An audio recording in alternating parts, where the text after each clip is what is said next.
This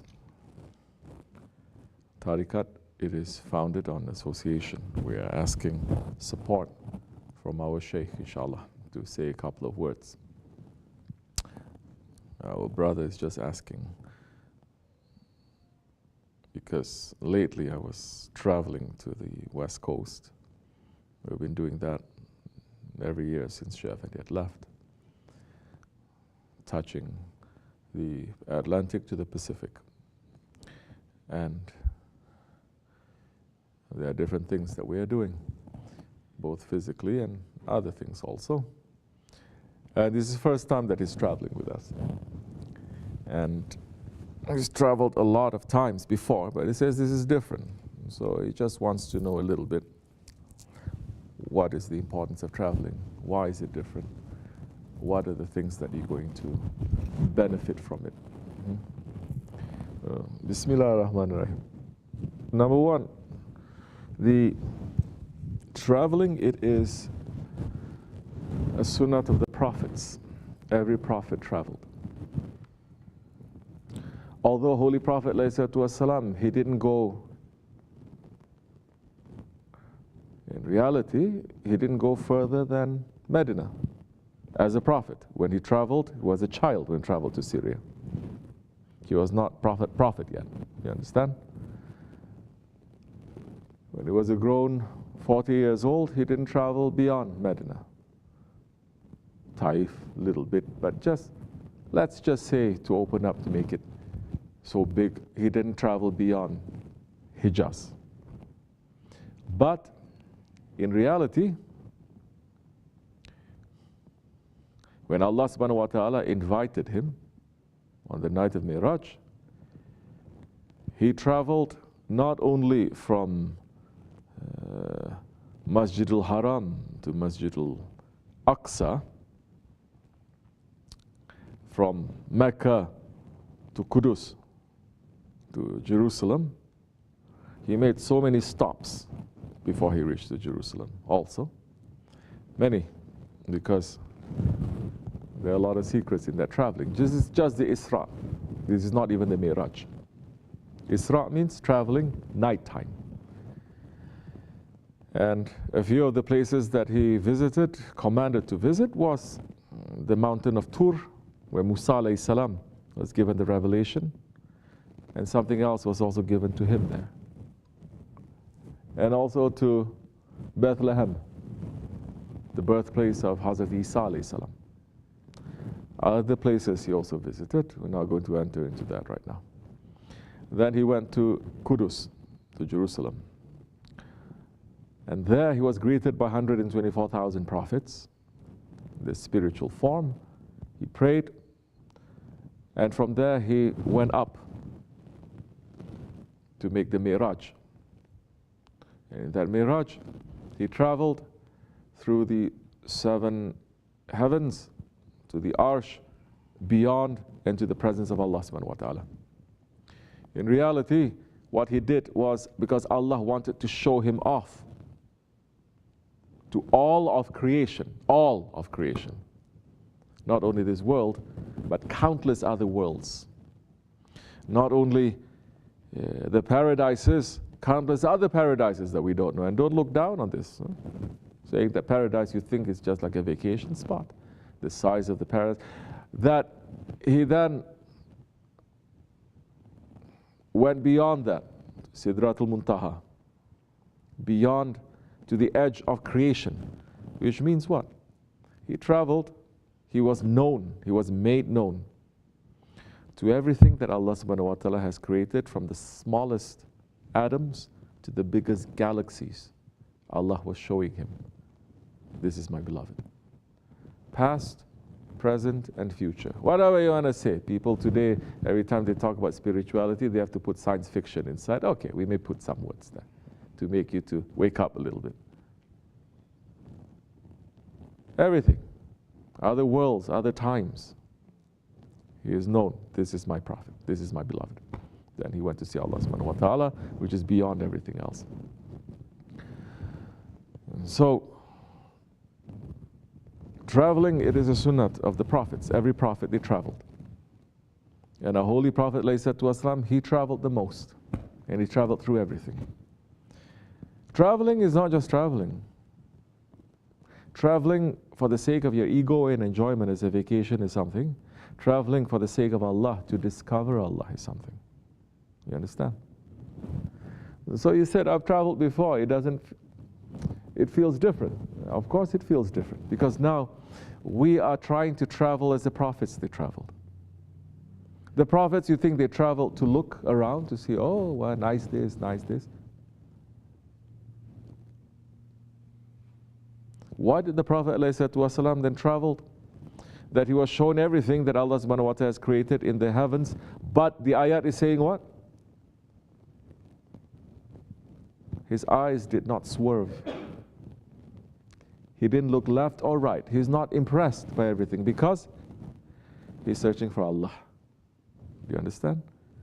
He's just made to witness, but he wasn't caught up looking.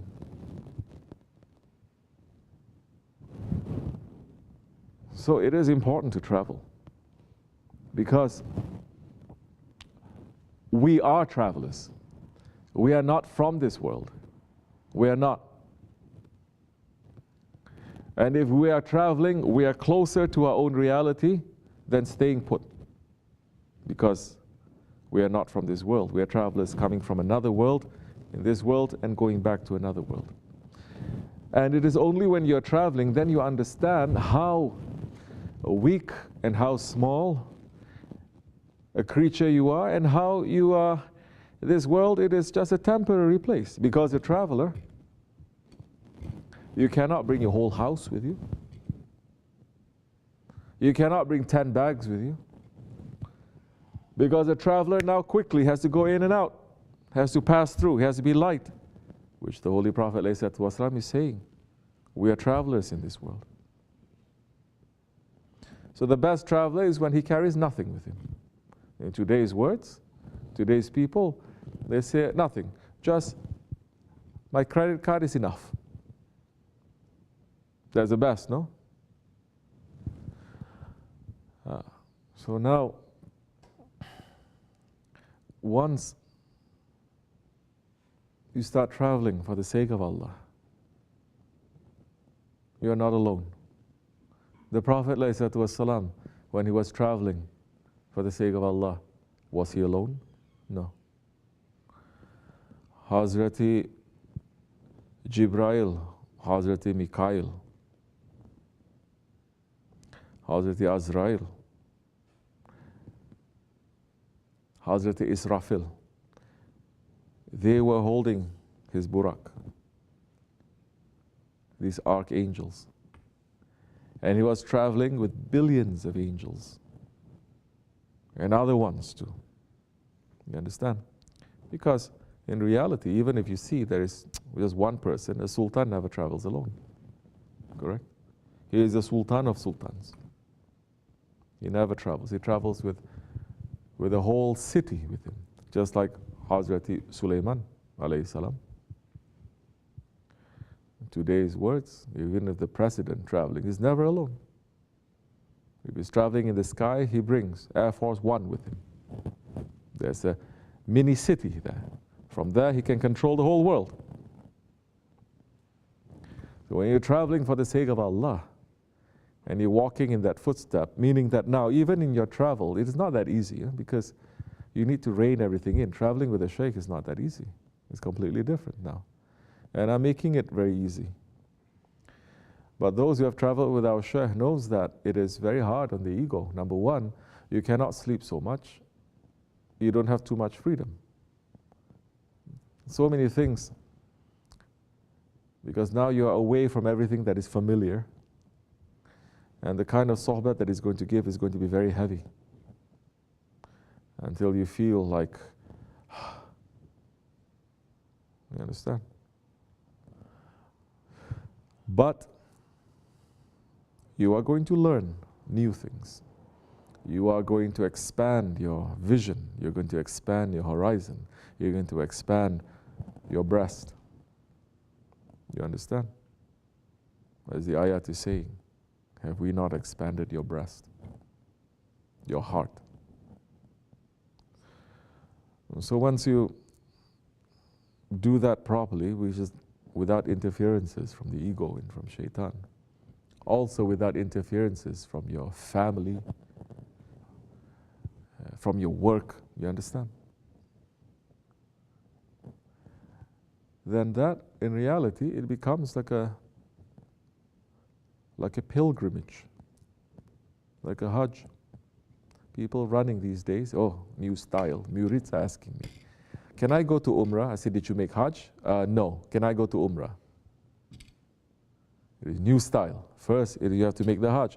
Why you want to make the Umrah? Oh, because it's easier, cheaper, easier. I can go in and out. What kind of a reason is that? That's why today's people, they have no faith in Allah. They cannot even suffer a little bit. You understand? So, it becomes, now traveling, it becomes like, because you are looking for Allah, you're searching for Allah. In that traveling, you're looking for the signs of Allah. You're looking for His,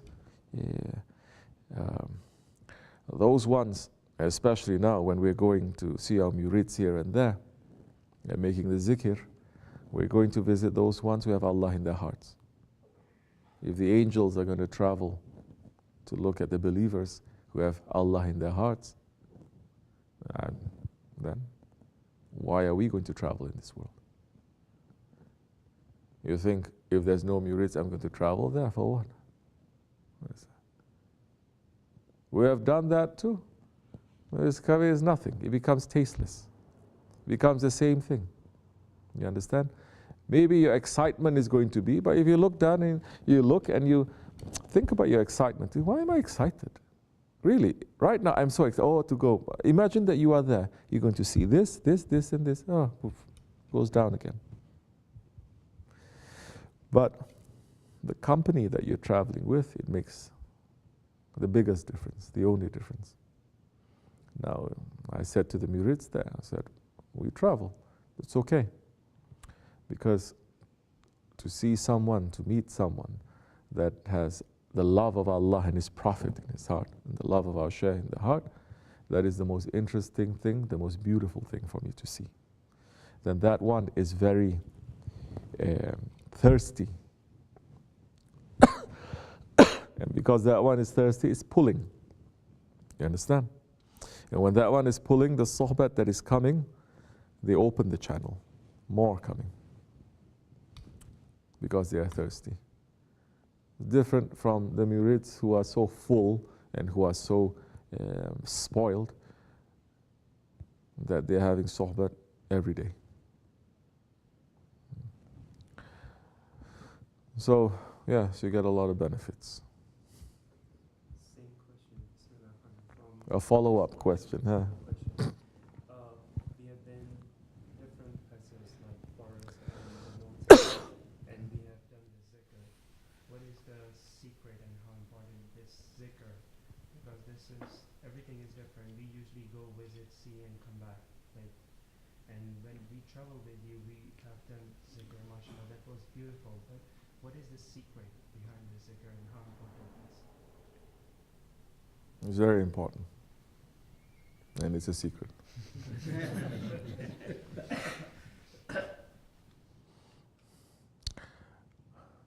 Understanding something is not just through the tongue and through the ears. We want to open the heart to understand. Time will come when it's necessary, you will understand.